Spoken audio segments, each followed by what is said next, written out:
आम्हा सर्वांचे नेते, महाराष्ट्राचे नेते अजितदादा यांचा अस्थिकलश पक्षाच्या मुख्य कार्यालयामध्ये या ठिकाणी आला. प्रदेशाध्यक्ष म्हणून मी त्याचं पूजनही केलं आणि आजच महाराष्ट्राच्या सगळ्या जिल्ह्यांच्या मध्ये अस्थिकलश जाईल.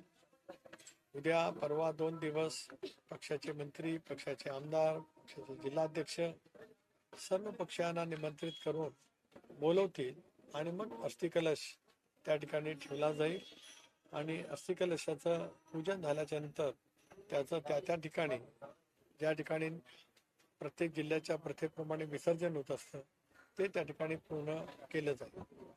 आता आपण जे म्हणालात, प्रत्येकजण आपापल्या परीने आपापली भूमिका मांडण्याचा प्रयत्न करत असतो. डॉक्टर बाबासाहेब आंबेडकरांनी दिलेल्या संविधानानुसार अभिव्यक्ती स्वातंत्र्य प्रत्येकाला आहे. पण काल वहिनींनी उपमुख्यमंत्री पदाची जी शपथ घेतली त्याच्याबद्दलची प्रत्येकजण आपापल्या पद्धतीने त्या ठिकाणी मतं मांडू शकतो. तो मांडण्याचा प्रत्येकाचा अधिकार आहे. पण महाराष्ट्राला सावरण्यासाठी, राष्ट्रवादी काँग्रेस परिवाराला सावरण्यासाठी, अजितदादांचं जे स्वप्न महाराष्ट्र विकसित दृढ करण्यासाठी वहिनींनी काल त्या ठिकाणी शपथ घेतली. त्यामध्ये कोणाला गैर वाटण्याचं काही कारण नाही असं मला स्वतःला वाटतं. सर, दादांचा दुर्दैवी मृत्यू झाला, मात्र अमोल मिटकरी यांनी ट्विट करत काही शंका उपस्थित केलेल्या आहे. त्यांचं असं म्हणणं आहे की 6 जण हे जर प्लेनमध्ये होते तर मग 5 जणांचा मृत्यू झाला, असं का झालं? वारंवार पायलट का बदलले गेले? त्यांनी अशा प्रकारचं ट्विट केलेलं आहे. या संदर्भामध्ये मुख्यमंत्री महोदयांनी आणि त्या खात्याचे नागरी उड्डाण खात्याचे मंत्री मुरलीधर मोहोळ यांनी सुद्धा चौकशी करण्याचे आदेश दिलेले आहेत आणि ते सगळे चौकशीचे जे काही निष्कर्ष असतील ते महाराष्ट्राच्या जनतेपुढे त्या आलेच पाहिजेत. ब्लॅक बॉक्स मध्ये ज्या काही बाबी असतात, म्हणजे नोंदी असतात, ते सुद्धा ते इन्व्हेस्टिगेशन टीमच्याकडनं केलं जाईल. भाजपचे केंद्रीय मंत्री पियुष गोयल त्यांनी असं म्हटलेलं आहे की प्रफुल्ल पटेल यांची राष्ट्रीय अध्यक्ष नियुक्ती झाली, राष्ट्रवादीच्या राष्ट्रीय अध्यक्षपदी नियुक्ती झाली. नाही, असा काही निर्णय झालेला नाही. त्या ठिकाणी पियुषजी गोयल काय म्हणत मी स्वतः ऐकलेलं नाही, पण तसा काय निर्णय झालेला नाही. आमदार आग्रही आहेत की जे आमदार आहेत त्यांनी असं म्हटलं की सुमित्रा पवार यांना राष्ट्रीय अध्यक्षपदी राज ठाकरे यांनी ट्विट केलेलं आहे की मराठमोळ्या रांगण्या पक्षाचा अध्यक्ष किंवा प्रदेशाध्यक्ष हा मराठी असावा, पटेल नको म्हणून त्यांनी थेट भूमिका घेतली. असावा, पटेल नाही. राज ठाकरेंनी काय बोलावतो त्यांचा अधिकार आहे. मी एकत्रितपणाने बसून पक्षाच्या कार्यकर्त्यांच्या भावना ज्या आहेत, आमदारांच्या भावना आहेत, याच्याच पद्धतीने निर्णय त्या ठिकाणी करू. आमदारांची अशी भावना आहे की सुमित्रा पवार या राष्ट्रीय अध्यक्ष असाव्यात. त्यांनी असं कोणी सांगितलं आपल्याला? सूत्रांकडनं आम्ही आमच्या पक्षाचा राज्यसभेचा उमेदवार कोण करायचा तो आमचा अधिकार आहे.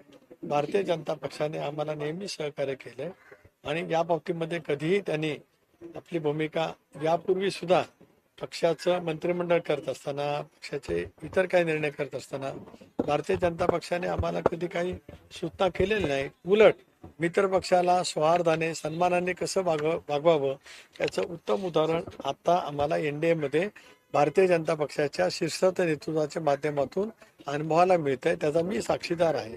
युपी असताना सुद्धा मी होतो, त्यावेळेला काय परिस्थिती होती ती अनुभवलेली आहे. आता एनडीए असताना सुद्धा मी आहे, ते मी आता अनुभवतो आहोत. त्यामुळे राष्ट्रवादी काँग्रेस पक्षाची स्वच्छपणाची ती भूमिका आहे. राष्ट्रवादीच्या आमदारांची भूमिका आहे की सुमित्रा पवार यांनाच राष्ट्रीय अध्यक्ष व्हावं, त्यासाठी स्वाक्षरी घ्यायला सुरुवात झालेली आहे. भाजपच्या दावणीला पक्ष बांधला जाऊ नये अशी थेट भूमिका जी आहे आमदारांनी सुमित्रा पवार यांच्याकडे बोलून दाखवल्या, यात तथ्य आहे. आता हे तुम्ही तुमच्या मनाला जे पाहिजे असेल ते तुम्ही बोलू शकता. मी मगाशी सांगितलं, राष्ट्रवादी काँग्रेस पक्ष एक परिवार आहे. त्या परिवारातल्या आमदारांच्या कार्यकर्त्यांच्या भावना लक्षामध्ये घेऊनच आम्ही त्या ठिकाणी निर्णय करणार आहोत. हे मगाशी मी सांगितलं आपल्याला. त्याच्यामध्ये काही दुमत असं काही कारण नाही.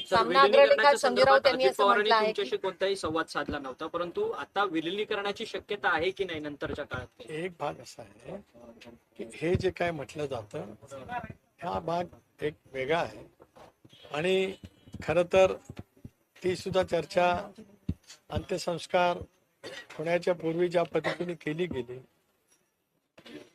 हा प्रश्न कोणी विचारू शकेल? मी का विचारत नाही. का लगेच सुरुवात झाली चर्चा? कारण त्याच्यासाठी काय वेगळा विषयच नव्हता. एक भाग झाला. आता राष्ट्रवादी काँग्रेस विधिमंडळ पक्ष तुमचा पक्ष आहे, दादाने उभा केलेला पक्ष आहे, कष्टाने उभा केलेला पक्ष आहे. त्यावेळेला सुद्धा आमची स्वच्छपणाची भूमिका होती.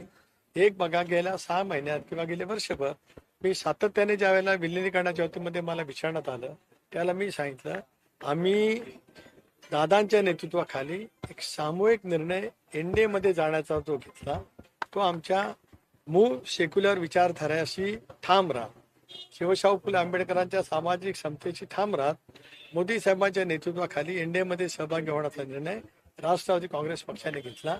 महाराष्ट्रातल्या जनतेने 12 कोटी जनतेने त्याच्यावरती शिक्कामोर्तब केलं. त्यामुळे एनडीए सोबत राहण्याचा आमचा निर्णय कायम राहील. आता आमचा एनडीए मध्ये राहण्याचा निर्णय कायम राहील. या भूमिकेशी जे सुसंगत असतील ते निर्णय करतील, तो निर्णय त्यांनी करायचा आहे. मी तेच म्हटलं, मी आज नाही म्हणत. मी गेले 6 महिने ज्या वेळेला मला प्रश्न विलिनीकरणाच्या वतीमध्ये विचारला गेला त्यावेळेला मी हेच उत्तर दिलं, आम्ही एनडीए मध्ये जाण्याचा निर्णय घेतलाय, तो कायम असेल. त्या निर्णयाची सुसंगत यांची विचारसरणी. एनडीए म्हणजे भारतीय जनता पक्ष नेतृत्व करते आज. एनडीए म्हणजे भारतीय जनता पक्ष आणि भारतीय जनता पक्षाचे मित्र पक्ष. जसं युपीए म्हणजे काँग्रेस आणि काँग्रेसचे मित्र पक्ष, तसं एनडीए मध्ये भारतीय जनता पक्ष आणि भारतीय जनता पक्षाचे मित्र पक्ष आहे. आता नाही, ज्या वेळेला एनडीए स्थापन झालं तेव्हाही तसंच होतं, ज्या वेळेला युपीए स्थापन झालं तेव्हाही तसंच होतं. त्याच्यामुळे आज आमच्या एनडीए सोबतचा असलेला जो निर्णय जो दादांनी विचारपूर्वक 2023 मध्ये घेतला होता त्या विचाराची सुसंगत असतील त्याच्याबद्दलच योग्य भूमिका आहेच. मी वारंवार स्पष्ट केलं. त्याच्यामुळे मला माहित नाही मी पुढे म्हटलं काय. मी म्हटलं विलिनीकरणाबद्दल मी नाही म्हटलं, माझं एकही वाक्य नाही. उलट विलिनीकरणाला आमचा विरोध आहे असं सातत्याने पसरवत आमच्या वतीमध्ये वेगवेगळी भूमिका करण्याचा प्रयत्न केला जातोय. दादांचा एक विश्वासू सहकारी म्हणून मी गेले 30 वर्ष वाटचाल करतोय. एक असं आहे, मी 2014 मध्ये सुद्धा एकत्रित राष्ट्रवादीचा अध्यक्ष होतो. पवार साहेबांनी मला राष्ट्रवादी काँग्रेस पक्षाचा अध्यक्ष 4 वर्ष केला. मी दीर्घकाळ मंत्रिपदावरती राहिलो. पक्षाने माझ्यावरती जी जबाबदारी दिली ती मी निष्ठेने पार पाडली. दादांच्या समेत काम करत असताना त्यांच्या भूमिकेशी सुसंगत भूमिका त्यांचा कार्यकर्ता सहकार्य म्हणून मी वारंवार घेतली. त्यावेळेला सुद्धा आमच्याबद्दलची तसेच प्रवाद केले गेले, पण तो निर्णय दादांचा सामूहिकरित्या होता. आता सुद्धा मी तेच आपल्याला सांगतोय की आमचा निर्णय एनडीए बरोबरचा ठाम. आता विलिनीकरणाची चर्चा का कुणी 2 दिवसात सुरू केली मी काय बोलणार नाही. ज्यांनी सुरू केली, ज्यांना सुरू केली त्यांना आपण विचारा. परंतु साहेब, पण याच चर्चेच्या हिशोबातून तुम्हाला किंवा प्रफुल्लभाईंना कुठेतरी म्हणजे विलनच्या भूमिकेत किंवा विरोधकांच्या भूमिकेत ठेवत नाहीयेत. करू दे ना, कोणाला काय करसेल ते करू दे. आमची भूमिका स्वच्छ आहे.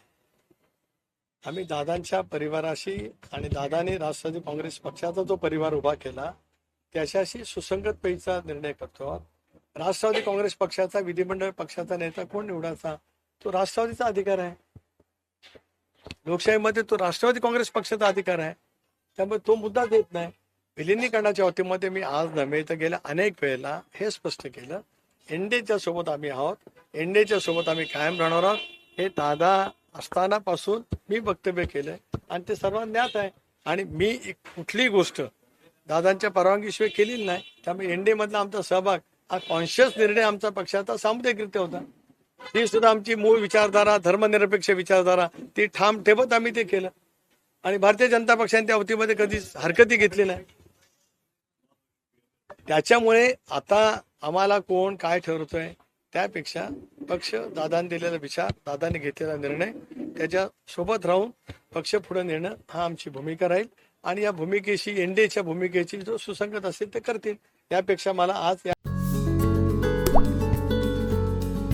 आता जोकासू एसटीपी या अत्याधुनिक जॅपनीज तंत्रज्ञानाने सुसज्ज, quick installation, energy efficient, noiseless blowers, low maintenance या आणि अशा वैशिष्ट्यांनी परिपूर्ण जोकासू एसटीपी तंत्रज्ञान प्रकल्प उभारणीपासून ते विक्री पश्चात समाधानकारक सेवा देणारी, भारताबरोबरच परदेशात देखील प्रकल्पांची यशस्वी उभारणी करणारी company Deccan water treatment private limited.